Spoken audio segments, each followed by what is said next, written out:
Hello friends, hello neighbors, how are you? I know, it's been a while. Where you been? Why haven't you made any videos? I get it. Man, I'm telling you right now, it's been a past couple months of just just being hectic. As you can tell, I've got a different ambiance here going on. I've moved from Kentucky. I now live in the great state of Tennessee. New job. Still in law enforcement. I'll fill you guys in with that a little later. But it's a very special day for me today because it is my birthday. So if you don't mind, if you haven't checked me out yet, I appreciate a good like. Hit that like button, hit the bell for notifications. And if you don't mind wishing me a happy birthday, I really appreciate that. Gotten a lot of, I'm almost up to 1,000 viewers. I really do appreciate that. I don't have any more just because it's out of my own laziness of not making videos, but I'm gonna try to change that and catch up. But anyway, I bought myself a Christmas present here, and I haven't done a true unboxing in a long time. Bought this from Amazon, and of course you can tell what this is by the label of the video, but I haven't purchased myself a knife in a long time. And I'd figure for my birthday, that'd be a nice occasion. And I picked this one up especially just because, well, I've never owned it, number one. And number two, it's something that I normally wouldn't get. So I say, you know what, let's do for something a little different. Let's get right into it. Let's open the box. I am going to open it with something that is pretty unconventional for this channel. How about this Ganzo? This Griptilian copy of a Ganzo here. You know what, for 20, 30, I don't know what these go for anymore, but these are pretty decent knives for the money. I bought this a while back when Ganzos were pretty unknown, but anyway, let's get right to it. They'll come really, really sharp in the factory. And I apologize for this setup. This is temporary. I am not digging this setup that I have going on right now, but I promise you it will get better. But for now, this is what I got. So let's get rid of this. This is a true unboxing, and such a big box for this. All right, so we're looking at the Raja 3 by Cold Steel. And again, the reason I picked this up is because this is something that I normally don't carry. I normally don't carry bigger knives. This is my, where is it? This is my go-to knife for EDC. This Spyderco Endura, which I've had this thing for years. I've been carrying this. This is, and check out my other videos, law enforcement, what do police officers carry on duty, and this has been my go-to knife for a long time. So I think I'm gonna give something else a shot here. Let's get right to it and open this guy up if I can without cutting myself. I haven't had a Cold Steel in a long time. All right, so the Raja 3 by Cold Steel. Their packaging has not changed, and with every Cold Steel, well, at least with this one, you're gonna get a clip instead of, they don't do ambi clips where you can put it on this side and then just switch it to the other side because you know, they just feel that it's better to just give you another clip for either side. And here we go, the Raja 3. Let's get this guy out of the way. Let's get this out of the way, and let's talk about this guy right here. So what we have here is the Raja 3 by Cold Steel, and basically what you're looking at is something that combines the classic utility of a Nepalese curry with an EDC friendly type of style. And so normally this type of blade is very large, and what they've done is they've shrunk it down to fun size and allowed you to have a nice EDC friendly type of configuration, which I dig. So what we're looking at here is a blade that's 3.5 inches in length. You're looking at a total length of 8.3 inches, and this comes in the friendly AUS 10A steel. Let's see if I can confirm that. Yep, 10A steel, and this is made in Taiwan. What do these go for? Well, it depends. I picked this up on Amazon, and I think I paid $55 for it. You can translate that any way you want.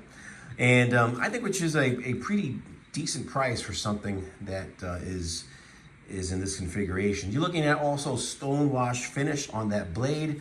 It is a flat ground belly for deep cuts, and I think it's about 0.3 millimeters in thickness. It's a nice thick blade.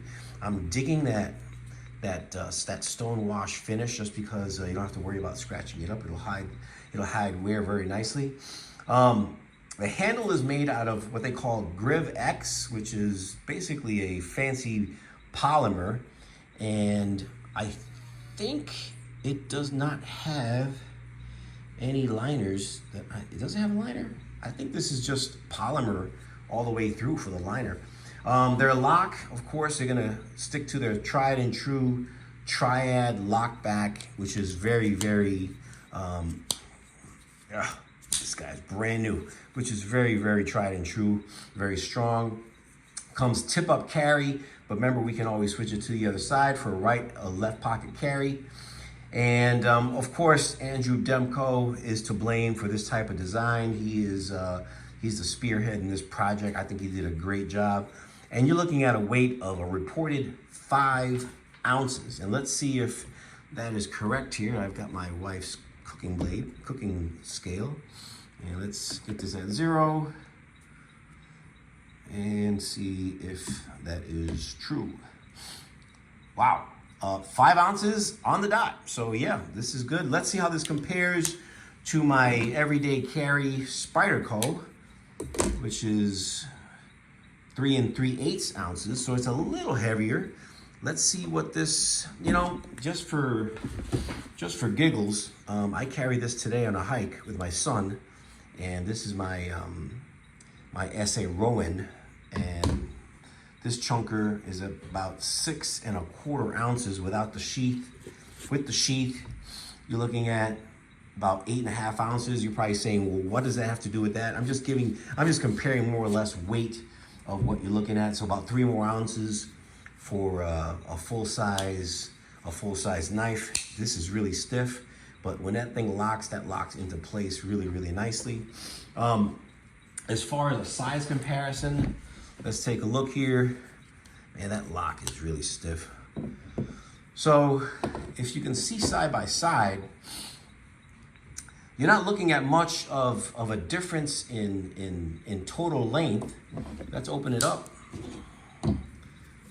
And if you put them side by side here, the Spyderco has got it beat by about 1/2 inch there. So the Spyderco is longer, but this guy is a little beefier. Story of my life. But I also dig. Yeah, I mean, this is gonna be a little chunkier in your pocket, a little heavier, but I'll tell you what, man. There you go. If you want something that's a little heavy that you can feel in your pocket, you have a knife in your pocket, this is the way to go. I love how they design the cutout here in the handle so you can get a really positive grip, fit all 4 fingers in there. And on a reverse grip, you're not gonna have a problem there. There is no jimping on the back, but there's this, it's kind of like an Emerson Wave type of, it serves as a thumb stud. But one thing that you guys might not recognize is that this is an Emerson Wave-ish type of mechanism that allows you to draw that blade when you draw it from the pocket, which is phenomenal. And if you practice that, like I have over the years, you can draw this blade quicker than you can a out the front carry. And I'll challenge anybody out here that says no, and out the front is gonna be quicker to draw. No way. An Emerson Wave is way quicker than any out the front. As far as having it ready to be used, this takes a fraction of a second to take out of your pocket and already have it used versus pulling out an out the front knife and deploying the blade. I've done that many times with people, just messing around, and this type of Emerson Wave, mechanism always beats it. So for the money, I think it's worth it. I think it's worth it. You know, I mean, this thing is. Let's see how sharp it is here. I'm gonna have to. Oh man, from the factory, this comes super sharp. Yeah, you cannot. Oops.